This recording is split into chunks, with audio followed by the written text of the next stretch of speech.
Olá a todos, eu me chamo Martinho Jorge, sou cantor, compositor e instrumentista. Desde já, quero agradecer o PROAC por ter me dado essa oportunidade de estar aqui fazendo esse projeto e falando dele, né, que é o samba como movimento social de resistência. E eu vou estar aqui falando um pouco da minha trajetória musical, da minha vida, as dificuldades que eu encontrei durante esse período todo que eu passei como músico e que passo até hoje, né? E quero parabenizar o PROAC por esse projeto maravilhoso, porque esse projeto ele veio num dos momentos mais difíceis, que foi no início da pandemia. O que foi a pandemia? Principalmente para a cultura, né? Para o músico que perdeu muito. Muitos não puderam sair de casa, não puderam trabalhar naquilo que eles mais gostam, que é a música, né? Diante das dificuldades por causa dessa doença que assolou todo mundo. Quem podia fez live, né? E aí era a oportunidade que o músico teve para levar o seu pão de cada dia para casa. E quem não teve essa oportunidade passou muita dificuldade. E muita dificuldade mesmo. E era o momento de você não poder nem ir na esquina, porque você corria o risco de trazer essa doença para dentro de casa, como muitos fizeram, né? Claro que sem querer, né? E acabar transmitindo para os seus pais, para os seus filhos, para os seus irmãos. Foi um momento muito difícil para todos nós.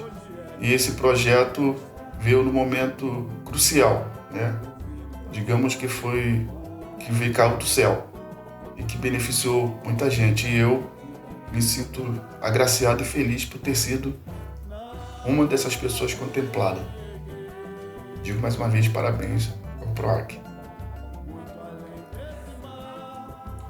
Eu vivi numa família que é amante do samba. Eu digo vivi porque hoje eu moro em São Paulo, não moro mais com a minha família que mora no Rio, né? E minha família sempre foi uma família alegre, voltada para o samba. A minha mãe era espírita, Dona Maria Isabel não está mais aqui comigo. O meu pai, seu Alfredo, que gostava muito de samba, era amante dos sambas do Alberto Ribeiro, Martinho da Vila, Benito de Paula, enfim, Bezerra da Silva. Então, como meu pai ele trabalhava a semana inteira, né? Sempre foi um cara batalhador. Quando chegava os finais de semana, ele, mais o meu tio,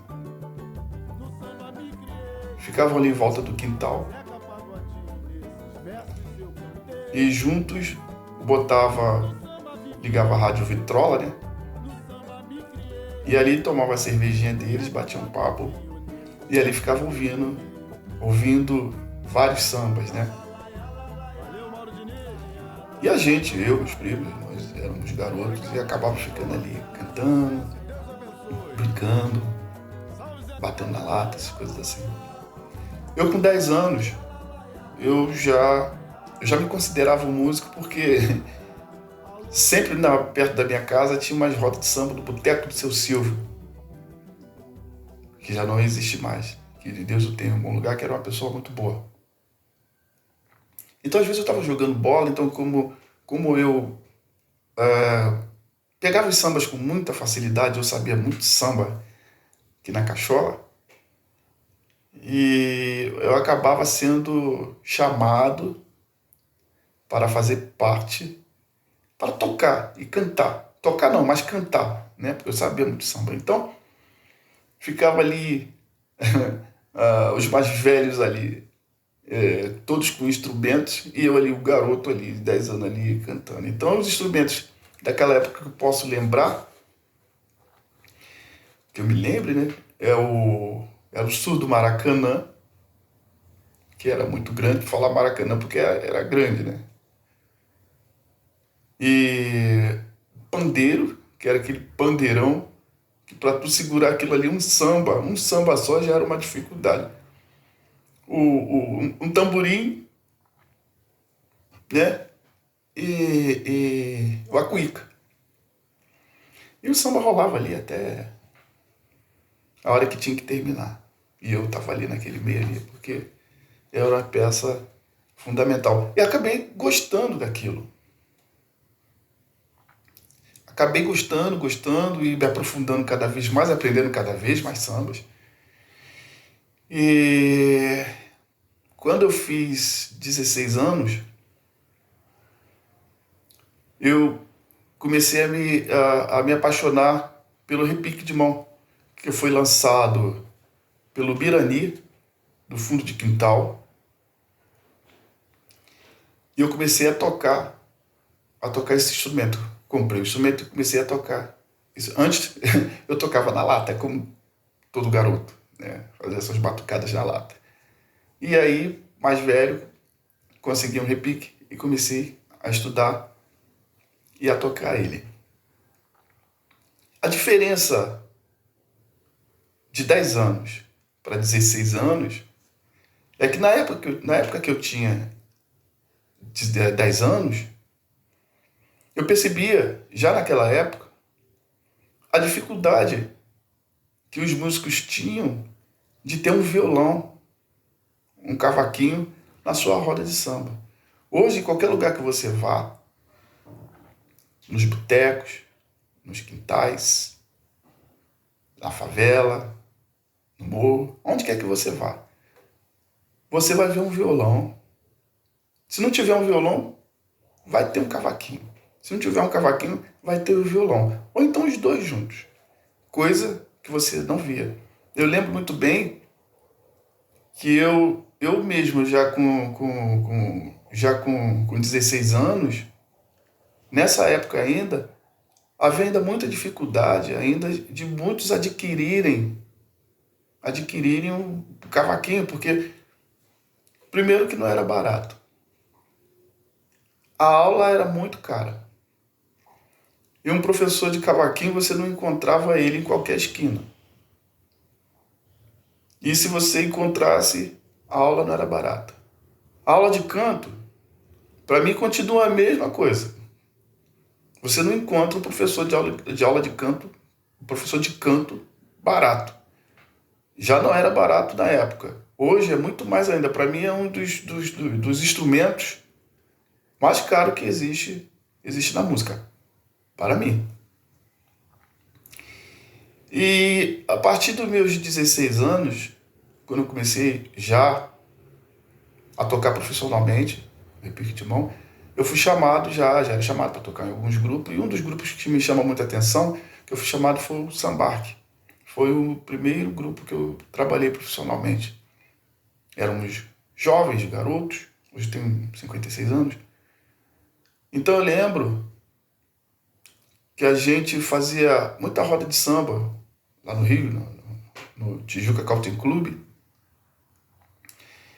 E a gente via a dificuldade, e a gente rodava a nossa periferia ali, toda ali, fazendo roda de samba.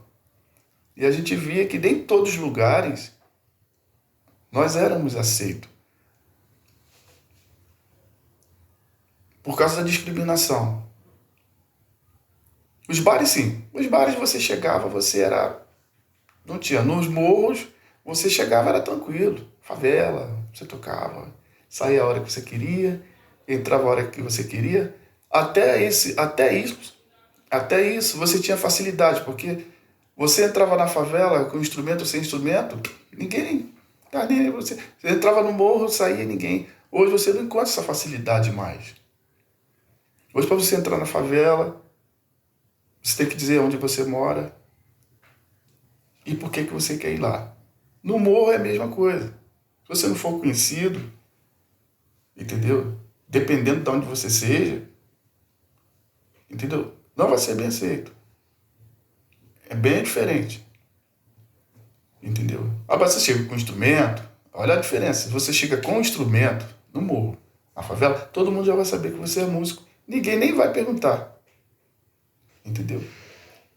Então, essas eram umas das dificuldades que eu vejo. Que eu vejo, já via no passado, entendeu? E vejo isso hoje. Hoje mais gravemente, né? Muito mais. Porque eu lembro que a gente quando a gente saía, tipo, para ir para uma Copacabana da vida para tocar, com certeza a gente já sabia, já ia preparado para a discriminação rolar do começo ao fim. A gente tocava, fazia nosso trabalho, fomos contratados profissionalmente, íamos lá fazer a nossa roda de samba, terminávamos de fazer a roda de samba, íamos embora, independente se alguém olhasse torto ou não. Faz parte. Entendeu? E uma coisa que, ao longo desses anos de aprendizagem, vendo as coisas acontecerem, como na minha época, eu com 10 anos de idade, eu cheguei a presenciar o Seuzinho ser autuado e ser preso porque não estava com a carteira de trabalho no bolso. E nessa época você era visto como vadio, a lei da vadiagem.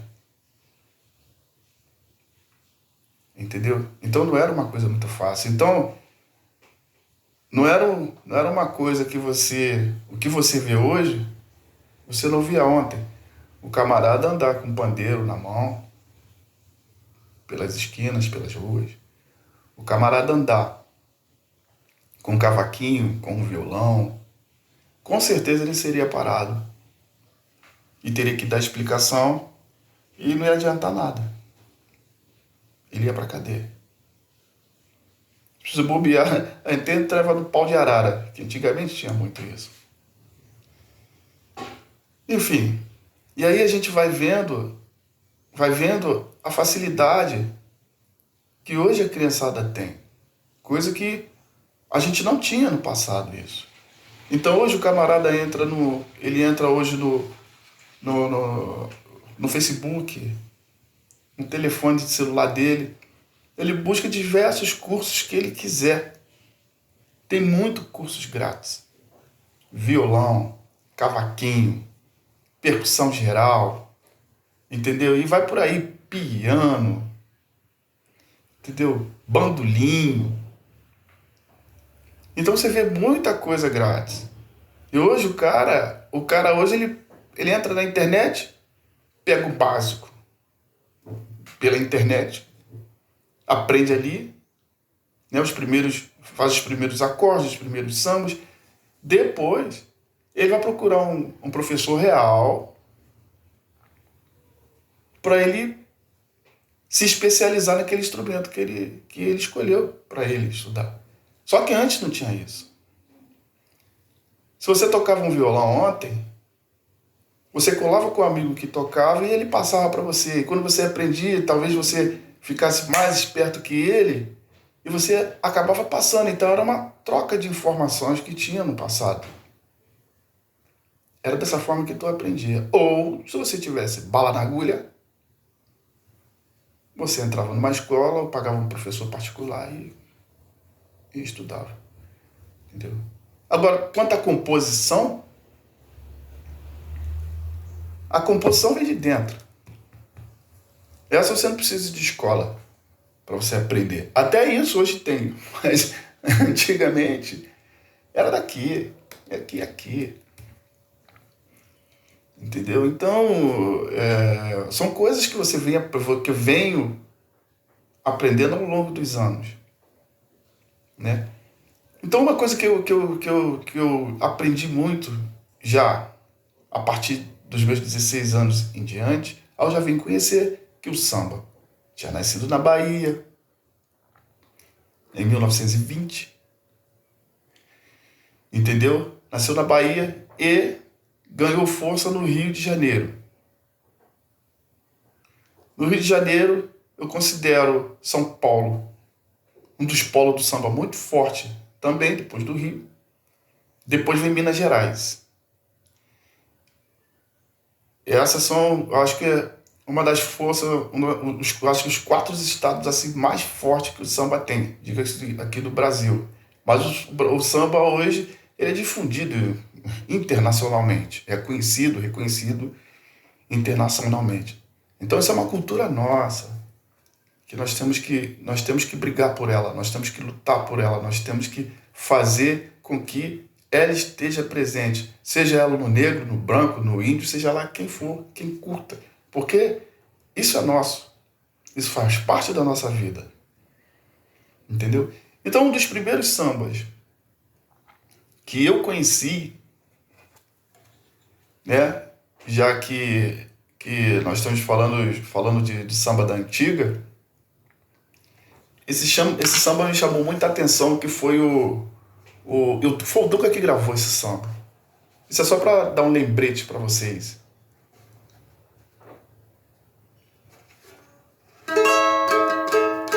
O chefe da polícia pelo telefone mandou me avisar que na Carioca tira uma roleta para se jogar. O chefe da polícia pelo telefone mandou me avisar que na Carioca tinha uma roleta para se jogar. Ai, ai, ai, deixa as mágoas para trás, ô rapaz. Ai, ai, ai, fica triste se é capaz e verás. Ai, ai, ai, deixa as mágoas para trás, ô rapaz. Ai, ai, ai, fica triste se é capaz e verás. Tomara que tu apanhes pra nunca mais fazer isso, roubar a mulher dos outros e depois fazer feitiço. Tomara que tu apanhes pra nunca mais fazer isso, roubar a mulher dos outros e depois fazer feitiço. Olha a rolinha, senhor, senhor, se embaraçou, senhor, senhor, caiu no galho, senhor, senhor, do nosso amor. Porque esse samba é de arrepiar, põe pernas bambas, mas faz gozar. Então, esse foi um dos sambas que já comecei já ter uma noção do que era a nossa cultura, que é a dificuldade que eu iria encontrar daquele dia em diante. Então, como eu digo, eu não olhava mais para o retrovisor. Porque se eu olhasse para trás, eu não ia andar. Eu ia ficar preocupado com preconceito, por causa do meu cabelo. Isso tinha muito. Entendeu? Pra ter uma noção, naquela época, se eu tivesse com meu cabelo assim, eu não achava nem emprego. 14 anos eu já trabalhava, com 14 anos. Eu não arrumava emprego. Quando me alistei com 18 anos pro exército, eu tinha um cabelo enrolado aqui, como Djavan tinha na época. Eu tive que cortar o meu cabelo todo para eu poder me apresentar no exército. Porque se eu fosse com o meu cabelo enrolado pro exército naquela época, na fila, eu virava chacota. Eu e todos da minha época. Entendeu? Então, a gente está sempre passando por um período muito difícil. Tem um samba. Antes de eu falar desse samba, eu quero falar de um fator muito forte, de um camarada que ajudou muito a gente a crescer e se fortalecer no meio do samba, que se chama Seu Paulo da Portela. Eu sou Vila Isabel e sou Mangueira. Por quê? Eu dirigi a velha guarda musical de Mangueira por 15, 16 anos. E Vila Isabel é porque eu sou afilhado do Martinho, junto com a Anália, primeira mulher do Martinho, a Anália que é mãe do Martim Antônio, Martinalha e Analimar. E não poderia ser diferente, né?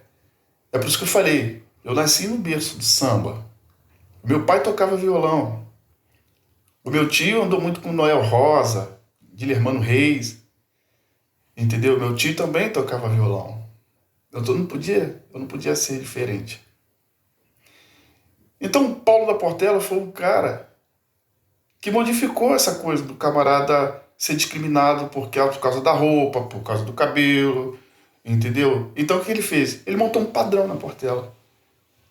Ele foi o primeiro músico que botou todo mundo usando terno e gravata para se respeitar e ser respeitado também. Entendeu? E isso rola até hoje. E aqui em São Paulo, como o Rio cresceu também, São Paulo bebeu também dessa mesma água. Que o seu Nenê, da Vila Matilde, era muito amigo do Paulo da Portela, e ele foi um dos caras que pediu a Paulo da Portela, o presidente da Rio Tour, para ele usar o Estatuto do Rio de Janeiro para regulamentar o samba aqui em São Paulo. E hoje São Paulo se tornou, eu considero São Paulo uma potência no samba também, muito forte. Tem uma cultura muito forte, um povo muito forte, um povo trabalhador, guerreiro. Eu acho isso. Moro em São Paulo, sou muito feliz de estar aqui. Entendeu? E tem um samba que eu vou retratar agora, que se chama, que minha avó cantava muito. Eu era garoto, ouvia muito a minha avó cantar esse samba. Vou dar uma palhinha dele aqui.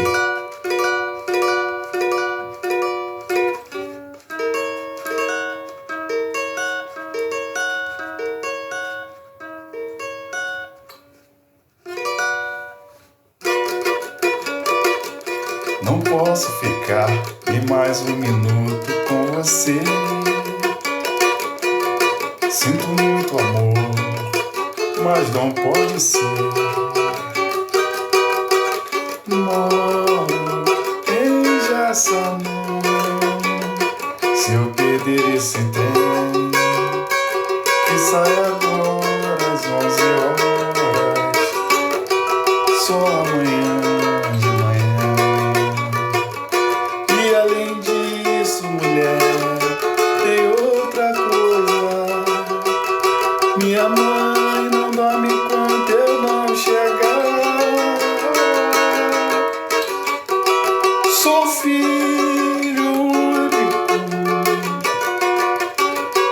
tenho minha casa pra olhar. Sou filho único, tenho minha casa pra olhar. Não posso ficar. Entendeu? Então, esses foram sambas que eu cresci ouvindo. Adoniran Barbosa. Adoniran, Paulo Vanzolini, Volta por Cima, minha avó gostava muito de ouvir esse samba. Mas tem um samba que retrata muito forte, tem vários sambas, né? Que retrata muito essa época Eu considero ele um samba novo, mas ele retrata, ele fala muito de tudo do que a gente está falando. Esse samba, ele tirou em segundo lugar no Carnaval de 90, onde Vila Isabel foi campeã. Zumbi, Festa da Raça. Vila Isabel ganhou o primeiro campeonato dela na Avenida com esse samba. E Mangueira tirou em segundo lugar com esse samba, que se chama 100 anos de liberdade. Vou dar uma palhinha dele para vocês e vocês vão entender do que eu tô falando.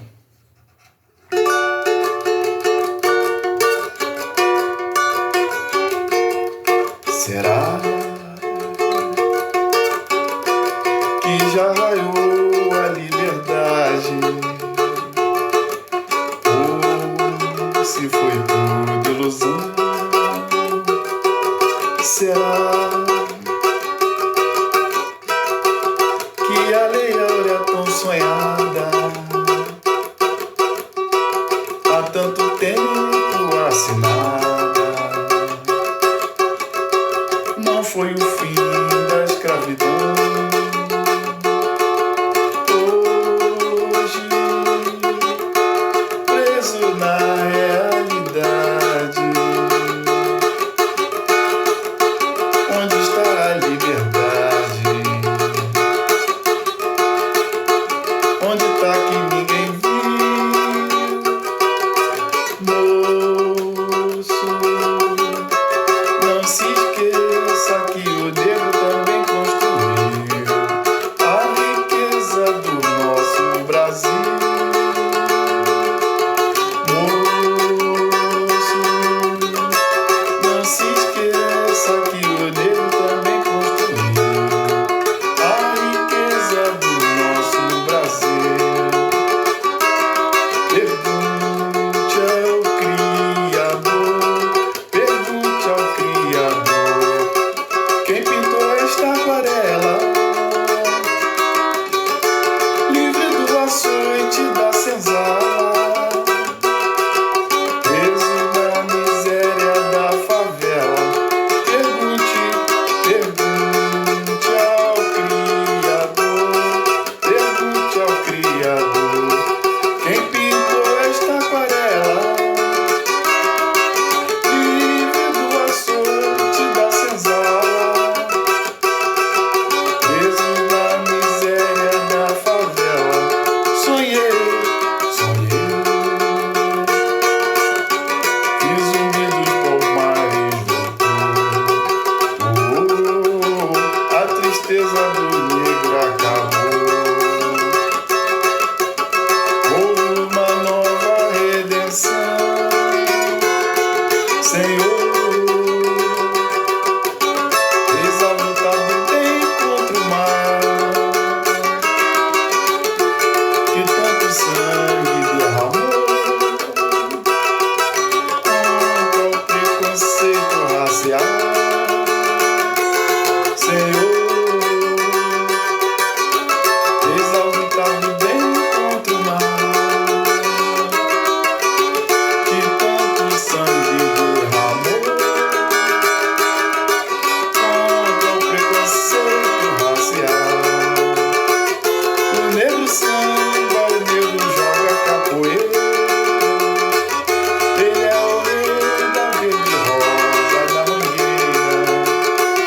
O negro samba, o negro joga capoeira, ele é o rei da verde rosa da mangueira.